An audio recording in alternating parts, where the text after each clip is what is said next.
सांगतो मी घाबरणार नाहीये, मी माघार घेणार नाहीये. अहो माणसाला जीवापेक्षा त्याला काय प्रिय असतं. मी तर पहिलंच सांगितलेलं आहे, माझ्या रक्तात मी मेलो, माझ्या रक्ताच्या थेंब एक थेंब जमिनीवर पडला तर त्याच्या एका रक्ताच्या थेंबामधून शेकडो हजारो युवक रस्त्यावर उतरते आणि माझ्या बलिदानमधून माझी क्रांती घडल, एक चांगली चळवळ उभं राहील न्यायासाठी.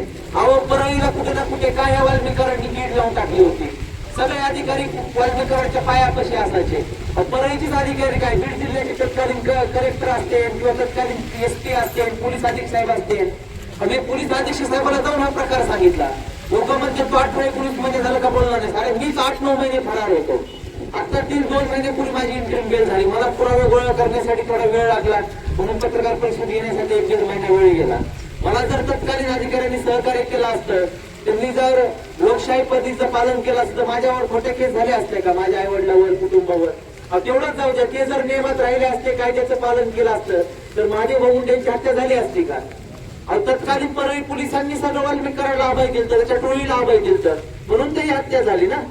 आणि आज न्याय मागायचं म्हटलं तरी आपल्याला साथ देत नाही, वरून टार्गेट केलं जातं आपल्याच लोकांकडून. असं का?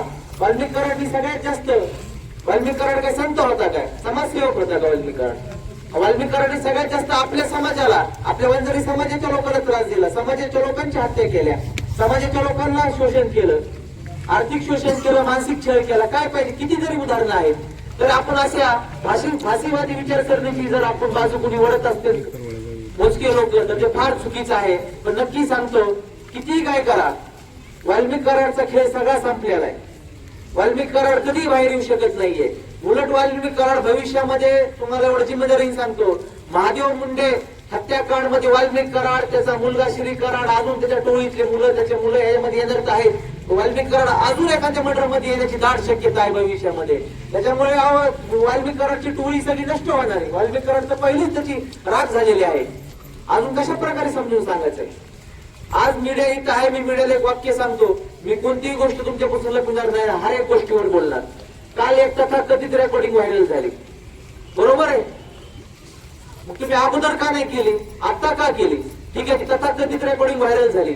माझ्या पत्नीचा मला माझ्या भावापाशी निरोप आला, मला कॉल आला, त्यांनी सांगितलं माझ्यापासून ती रेकॉर्डिंग व्हायरल झालेली नाहीये, ती रेकॉर्डिंग मी व्हायरल केलेली नाही. मी मला ठीक आहे, चांगली गोष्ट तुमच्यापासून झाली नसेल तर. म्हणजे याचा अर्थ काय? ही रेकॉर्डिंग वाल्मिकाराडच्या टोळीने केली का कुणी केली माहित नाही, ही कुणाला मला दावा टाकण्यासाठी केली. आता हे तुम्हाला सगळा घटनाक्रम सांगतो.